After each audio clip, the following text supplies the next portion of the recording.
Back in 2013, I lived in Providence, Rhode Island, and had moved there for a new job. It was just me living there in a quaint and spacious townhouse with my then 4-year-old daughter. We were relatively new to the area and didn't know many people, but did become familiar with a kind older gentleman who lived next door. His name, for the purpose of this story, was Ben. He lived in a connected townhouse with our 2 units abutting each other, and our street was lined with beautiful floral trees and quite nice, but Providence is weird in that the conditions of the house and little neighborhoods can vary drastically street by street. We were near a few rough neighborhoods, but I felt relatively safe in my new home. I remember a few nights prior to this specific night, I saw a Facebook post with a safety tip to put your car keys next to your bed so if anything ever happens, you can press the alarm and scare an intruder off. I've never been overly concerned about my safety and rarely took advantage of any tips I saw on Facebook, so I'm not sure how or why I suddenly decided to heed this advice. I was reading a book in bed with my light on in my second-floor bedroom, hours after putting my daughter to sleep, when I heard a loud sound outside. I peered out the window to take a look and saw nothing. I had taken some melatonin that evening, turning off the light, and went to sleep. It was maybe a half hour later or so when I was suddenly woken up by what felt like almost an earthquake. The room shook and I heard a loud thud. Half awake, I gasped and sat up wondering if it was my imagination or if I actually felt something, and immediately ran to my daughter's room thinking that she had fallen off her bed or injured herself or something.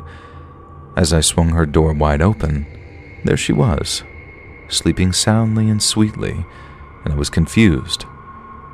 I heard another loud bang and had this sort of eerie feeling that something was wrong, but I couldn't figure out what. I grabbed my car key fob and took it downstairs as I nervously inspected the first floor.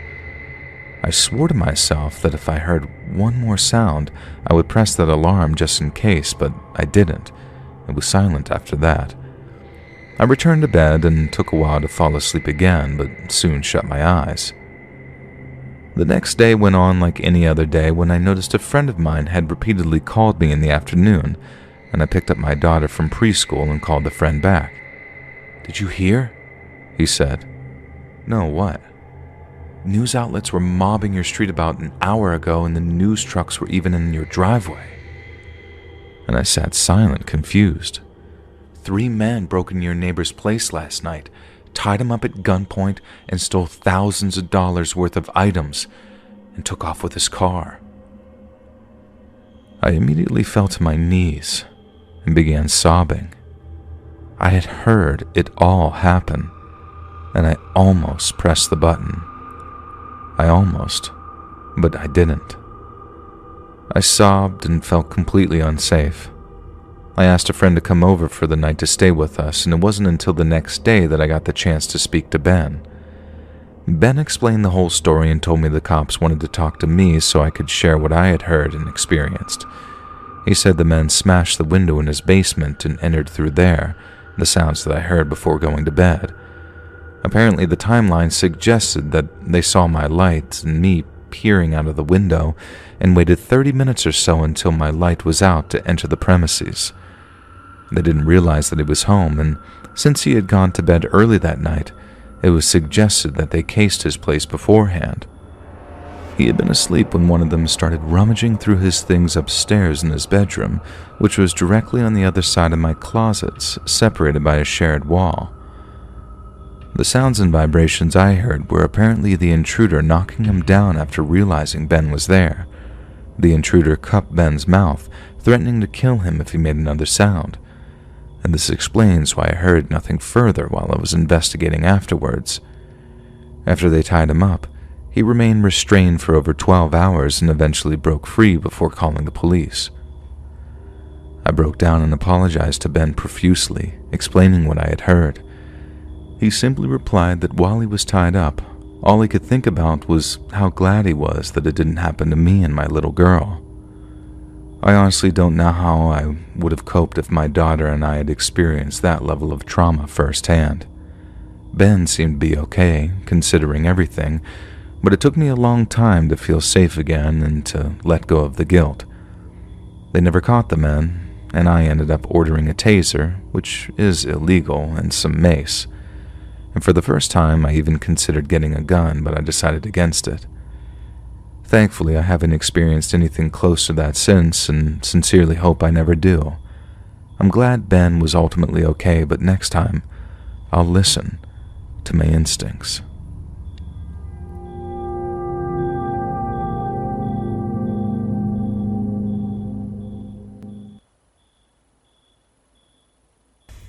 Hey guys, thanks so much for all the support.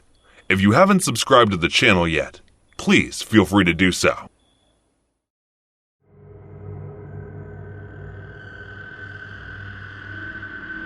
There was Luca, Joshua, Martin, and I. The sleepover plan wasn't mine to begin with. It was when I was having a pleasant conversation with them and slipped up about my parents going out for a few days. It was like Joshua found a diamond or something. He got so excited that he even ended up inviting our friends to a sleepover at my house without even asking me. So here's the deal. Joshua's my childhood friend, and he used to spend most of my time in my house. Anyways, the boys were invited, so I had to prepare for the sleepover. By preparing, I mean telling them to bring their snacks, drinks, and blankets. Everyone arrived one by one at the house, and the sleepover began. We were laughing, drinking, and making jokes at each other when we heard a creaking sound coming from the front yard of my house. We thought it must be a cat or a raccoon, so we continued having fun, and that was when Martin turned on the TV to watch the football game. After a short while, we heard the creaking sound getting louder and weirder, so we decided to check it. Joshua felt a bit braver than others and volunteered to check on his own. Yeah, he's the kind of guy who always gets in trouble, but he went to check while the rest of us continued doing what we were doing. When we came back, he was all freaked out. He could not speak for a few minutes and only kept saying, "From the news," so Luke and I decided to go and take a look at what freaked him out so much. When we looked in the direction of the creaking sound, it was too dark and we couldn't see anything, so we turned our flashlights on and saw a man leaning on the fence with his head down, pushing it, which was making the creaking sound. We immediately ran inside and locked the door. Joshua looked at us and with fear in his eyes and said, "It's the guy from the news." I took the remote from Martin's hand and started switching between news channels, and there was no news of that man. And that was when Joshua took out his phone, searched for something online, and then turned his phone towards us. I recognized the man in an instant. It was him. There was an article which said that the serial killer who had killed more than 15 people were mostly teenagers is on the loose, and police are looking for him at the moment. The creaking sound had stopped by now, and we decided to call the cops and tell them about the man is here. We immediately called 911 and informed them about the man. They were here in a few minutes and looked around the house, but there was no one. They told us that we could call them if something happens, and then left. We were 14-year-old boys, and that is why all I could think about was that we were the perfect target for him. That was when I remembered that I forgot to lock the back door. The cops did not look inside the house, so there were still some chances that he had already gone in and could be hiding somewhere. I thought of telling Joshua about it, but thinking about how easily he starts panicking, I let go of the thought. Luca was the more mature and fearless among Luca and Martin, so I walked him slowly and whispered in his ears about the possibility of the guy being here. He told me to sit down, acting as if nothing had happened, and he would ask others to leave by making up some kind of excuse. I went down to sit while sneakily looking around to make sure that he isn't there, but that was when I noticed a shadow down the hall. And I guess Joshua noticed it too. As he was about to scream, Luca put his hand on his mouth, signaling Martin and him to keep his mouth shut. I grabbed the vase that was sitting on the table while others grabbed whatever they could at the moment too, which the man had already taken notice of that we were aware of his presence in the house. And as he was about to come out, we made a run towards the entry gate of the house. Luca dialed 911 and then told him about the man being inside our house. They asked us to keep calm, and within a few minutes a police car arrived. 3 officers came out and started searching the house.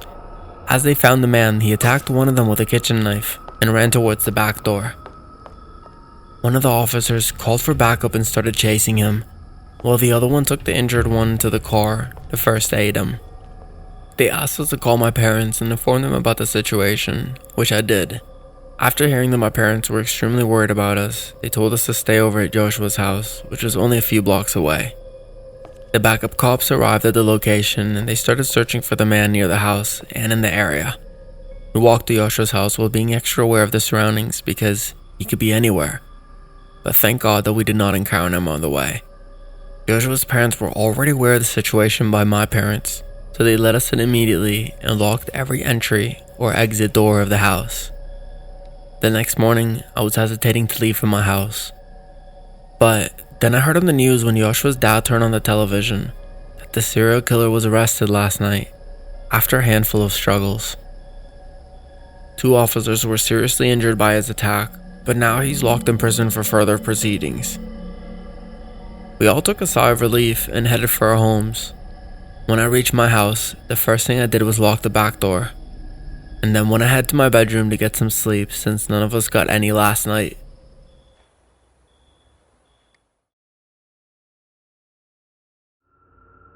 I'm going to take you back a few years to when I was working at McDonald's. For context at the time, I was a 16-year-old female. Now at the McDonald's I worked at, when you are on headset, you answer people at the drive-thru. You are normally required to be at the first window to also take payment. My job position was customer care manager at the time, so my job was to be on the front desk, but 99% of the time, they required me to be behind tills. So I was having a normal day, working a long shift, but having a normal work day. I happened to be on headset, and first window that day too. My headset buzzes, letting me know there's someone at my drive-thru lane. I go through to the first window to answer my customer, and this is how the conversation ensued.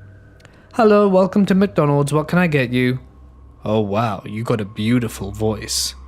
His voice was grunty and husky sounding, not off-putting. We have all sorts of customers come through McDonald's every day, so it didn't give me the creeps or anything. "Thank you, sir, how very flattering. What can I get you?" "I haven't decided yet." There's a long pause here. "Can I come to the first window to decide? I want to see who I'm talking to." Now, we weren't very busy at this point. The creeper hadn't actually creeped me out. I mean, all he'd done was pay me a compliment, and we quite often had people complaining that they preferred face-to-face contact, so this certainly wasn't out of the blue or unusual. "Yeah, sure, sir, that's fine." "Wow, you're as beautiful as you sound." "Thank you, sir. Have you decided what you're going to order?" "Are you an option?" I laughed nervously at this. It was my first job, and I wasn't the rude kind of person where someone was paying me a compliment. I must also point out this guy must have been in at least his 60s. I remember he had one lazy eye that looked to the left, painfully awful teeth, and patchy dark brown hair. At this point, I was a little bit uncomfortable, but was still more than willing to take his order. "I'll have a cheeseburger." "Okay, sir, that'll be 99p. Are you paying cash or card?" Without answering my question, he started asking me where I'm from, how old I was, etc. But it wasn't until his last question that I got super weirded out. "What time do you finish work?" 7:30, why? I didn't actually finish at 7:30, but 7:30 was the first number that came into my head when I blurted it out. I finished at 8 and would probably do some overtime too, but I wasn't about to let him know that. "I can meet you if you want. I can pick you up outside and we can go somewhere." All the while he's saying this, he has this horrendous grin on his face and keeps winking at me. "I'm really sorry, sir. I'm not allowed to meet customers outside of work. It's against employee policy." This was utter bull, but I needed him to leave me alone, and he carries on being insistent, but not getting the picture, and I cut the conversation short. "Anyway, sir, sorry to be rude, but can I have the 99p for your cheeseburger?" "Ah, yes, sorry. See you at 7:30. Off he drove to the next window, and I was gobsmacked. I'd already said I wasn't going to see him. I was a little bit shocked, but was not going over there to give him the satisfaction of talking to me again. My coworker came to me and said, "Ew, that guy had a major crush on you. I wanted your number, but I didn't give it to him. He's old enough to be your dad." if not older. Anyway, I explained exactly what happened and how uncomfortable it made me. 7:30 came around and my co-workers spooked. The creeper was actually waiting in the car park for me, just like he said he would. He sat halfway down the car park and you could see him just staring in. Our car park wasn't very big. It only had 4 rows of parking spaces, so he wasn't that far away and would have clocked me the minute I walked out the door. At this point, I'm freaking out and head to the back of the store where hopefully he can't see me. I had to stay in the back of the store for 40 minutes before we knew it was safe to come out. Fast forward a week and Creeper is back on drive-thru, and guess who's back on headset at window 1? Me. I heard his voice and recognized it straight away. "I was hoping I'd hear your voice again. Why didn't you meet me the other day?" 1 second, sir. I'll be with you in 1 second. I immediately handed my headset to my manager and gave him a quick briefing of the situation. He gladly took the headset and dealt with the customer from start to finish. When my manager came back to me to let me know he'd gone, he said the creeper had been asking my name, my address, and my surname. My manager said he was the most creepiest guy he'd ever met, and I was never to have anything to do with him again. If he came back to work while I was there afterwards, my manager would have to head me to the back room while he dealt with him. He still asked about me every time. So to the creepy McDonald's guy, let's never meet again. One night in May of 2010, the Suffolk County Dispatch Center in Long Island, New York, received a call from a terrified young woman. When asked what the nature of her emergency was, the caller replied that someone was trying to kill her. In a display of brutal honesty, the young woman admitted that she was a working girl and that a call to a client had gone horribly wrong. She added that she had successfully fled his apartment, but that she was terrified that he might be following her. When asked her location, the caller replied she was in the area of Ocean Parkway in Oak Beach, a small community located on the eastern side of Jones Beach Island. Since Oak Beach is built around a small stretch of 15-mile-long Ocean Parkway, the dispatcher told the young woman to make her way to a well-lit, open space near the highway. The plan was to position the girl in such a bright and public place that it might deter her attacker from making a move, but it also allowed nearby police units to race down the highway until the caller could see and hear their blaring lights and sirens. Again, such police activity would surely deter any potential attackers. Towards the end of their conversation, the caller is said to have said to the dispatcher, "Okay, I can see the cops now, thank you so much." The dispatcher then relayed the information to the patrol car, telling them the girl would be just a few hundred yards ahead of them. The caller once again thanked the dispatcher, then hung up the phone, apparently just seconds away from flagging down the incoming officers. But those officers say they didn't see any female in their early 20s standing by the side of the parkway. In fact, they didn't see anyone at all. They continued to prowl up and down the highway for a while just to make sure they hadn't missed anything, but there was nothing. The cops in question hoped for the best. After all, there was a chance she'd been picked up by a friend or a coworker. Maybe she'd even caught a cab or found some other method of escape. But regardless, the girl's name and description were passed along to Homicide and Missing Persons as a potential Jane Doe. 7 months later, their worst fears came true. On the morning of December 11, 2010, Officer John Myuu and his trained cadaver dog Blue were hard at work. They had been tasked with searching the surrounding area for any signs of the missing girl, and for the past half a year, they had been systematically searching and eliminating grid square after grid square in a comprehensive search for her remains. Over the course of the summer, he had unsuccessfully searched several gated beach communities in the area for any sign of the missing girl, but each time, despite scouring 1 or 2 areas that he thought were of particular interest, he had no luck. This wasn't for any lack of trying or skill either. Blue, his trusted German shepherd, was a veritable expert in finding decomposing bodies. Even if they had been buried up to a depth of around 6 or 7 feet, Blue would paw at the ground and bark, and he wasn't often mistaken. This is why, on that chilly December morning, When Blue began to alert towards the beach near Ocean Parkway, John trusted Blue to bring him results. Lo and behold, the decaying corpse of a 24-year-old female were found in an unmarked, shallow grave in the sandy earth. But that wasn't the only set of remains that Blue alerted to that day. Even with the thick vegetation and light layer of snow, the area on the opposite side of the highway proved to be nothing less than a graveyard, with Blue alerting every couple of feet. Not only were Shannon Gilbert's remains found, but the body of the missing Melissa Barthélemy was found, reduced to nothing more than a skeleton interred in a burlap sack. Police managed to recover 3 other bodies in the grassy area, that of Maureen Brainerd, Megan Waterman, Amber Costello, and the missing Shannon Gilbert, who Officer Malia had originally been looking for. All were within just 500 feet from one another. The following March, during the recovery of the other 5 bodies, the remains of one Jessica Taylor were found in a shallow grave at the side of Ocean Parkway. This was extremely worrying for investigators because what they only described as partial remains belonging to Jessica had been found 8 years earlier over in nearby Manorville. It was looking more and more likely that the cops had a serial killer on their hands, as 3 additional sets of remains were unearthed over the following month, including those of an unidentified female toddler, an unidentified Asian trans woman, and Valerie Mack, whose partial remains had been previously found in Manorville in November of 2000. Despite mounting evidence of a serial killer being at work, it took until November of 2011 for law enforcement to announce that they believed one person to be responsible for all 10 murders, that the person is most likely a native of Long Island, and that there'd be a $25,000 reward for any information leading to their arrest. As of December 2015, the Suffolk County Police had been assisted in the investigation by a number of FBI agents.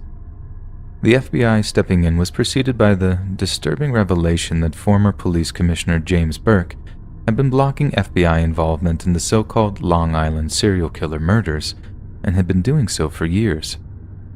Burke resigned shortly after the scandal broke, and his reasoning behind blocking the FBI is yet to be determined.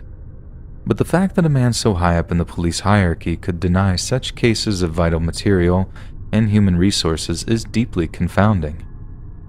Whether or not he was trying to cover up the murders, or it was foolish pride that had him eschewing any federal assistance, it's anyone's guess. But Burke was sentenced to 46 months in prison in November of 2016 on charges of assault and conspiracy. Local police and FBI agents worked steadily on the case for almost 2 years before a Suffolk County prosecutor announced that John Bittroff, a carpenter from Manorville, was suspect in at least one of the murders. Bittroff had been convicted in May of that year of the murders of 2 female escorts in 1993 and 1994, and in June 2019, homicide detectives proposed steps to use genetic genealogy to identify the unidentified victims and possibly the Long Island serial killer himself. It's unknown that any such tests have taken place, but if they have, they certainly didn't implicate Bittroff any further, as no further attempts to charge him seem to have been made. Those affected by the murders had to wait years for any additional information, but in January of 2020, Suffolk County Police released images of a belt found at the crime scene, one embossed with either the letters HM or WH, depending on the orientation of the belt, embossed in black leather. Police believe that the belt may well belong to the Long Island serial killer himself, but would not comment on exactly where the belt was found. However, they did mention the new scientific evidence was being used in the investigation, and they had launched GilgoNews.com, a website enabling Suffolk County Sheriff's Office to share news and receive tips regarding the investigation. Even though John Bittroff had a history of murdering working girls, the complete dearth of physical evidence means we're forced to consider other suspects in the murder of some, if not all, of the victims. Homicide detectives briefly considered Joseph Brewer, an Oak Beach resident, to be a suspect, given that he was one of the last people known to have seen Shannon Gilbert alive. It was he that apparently hired her as an escort from Craigslist on the night of her disappearance, and told police that shortly after Shannon arrived at his residence, she began acting erratically, and he made no contact with her after she fled his home. Shannon was reportedly seen running through Oak Beach, pounding on the doors of homes in Brewer's neighborhood. Around this time, Shannon called 911 saying that they were trying to kill her. Police, however, did not find any evidence of wrongdoing, and Brewer was quickly cleared as a suspect. It does raise the question, though, if she was looking for refuge, would she not have simply stayed at Joseph's place? Why expose herself at such an apparently perilous moment? It also came to light that just 2 days after Shannon was declared missing, an Oak Beach resident named Peter Hackett had telephoned Shannon's mother to inform her that he was taking care of her. When she asked what he meant by that, he told her that he ran a home for wayward girls. When pressed, he hung up. He flatly denied this phone call ever took place when the police paid him a visit, but investigators proved, though, that Hackett had indeed called Shannon's mother using his cell phone records. It seemed all too much of a coincidence that Shannon's body was found just a stone's throw away from Hackett's home residence, too, and her family have stated on multiple occasions that they believe he had something to do with their daughter's death. However, police later learned that Hackett had a history of inserting himself into or exaggerating his role in certain major events, and that he had done exactly the same thing with a number of other high-profile murders and disappearances around the wider New York area. Hackett later left town and seems to have been completely rolled out as a suspect by investigating police. This leads us back to former Suffolk County Police Chief James Burke, who, if you remember, resigned his position and eventually went to prison for a series of corruption scandals. In December 2016, Shannon's family discovered that an escort had approached the police to state that she suspected that Burke might be connected to the Long Island serial killer case, confirming something they had long suspected. The escort stated that she had attended a party in Oak Beach in April of 2011, and it was at this party that she saw none other than James Burke in attendance. Not only did Burke proposition her at said party, but she also witnessed him engaging in some disturbingly violent behavior. According to her, Burke was seen dragging a woman of Asian descent along a carpeted floor by the hair. This appalling display was stopped by other partygoers, but the other girls present came to learn that Burke's violent behavior was caused by him being unable to climax during his time with the girl. The girl in question wasn't even a working girl, and the argument had only stemmed because he'd, according to her, tried to throw a few $100s at me following the encounter. I told him I wasn't a working girl, and that's when he got violent. It was evident that by this point, not only did Burke make a habit of soliciting and visiting escorts, he was also prone to violence whenever things didn't go his way. As of the time of writing, the identity of the Long Island serial killer remains a mystery, and for all we know, he is still very much at large. The disturbing aspects of former Police Chief James Burke's behavior might well just be a coincidence, and the Long Island serial killer might well turn out to be someone entirely different. But given his attempts to block FBI involvement, the murderer of 10 to 16 young women might well be one of his own blood relatives, perhaps an old friend of his who might at one point have been involved in law enforcement. It's certainly disturbing to discover an active serial killer, especially one with apparent ties to police corruption. And even though the killings seem to have subsided in the wake of intensive investigation, the Long Island serial killer may just be waiting and watching, biding his time before he can strike again.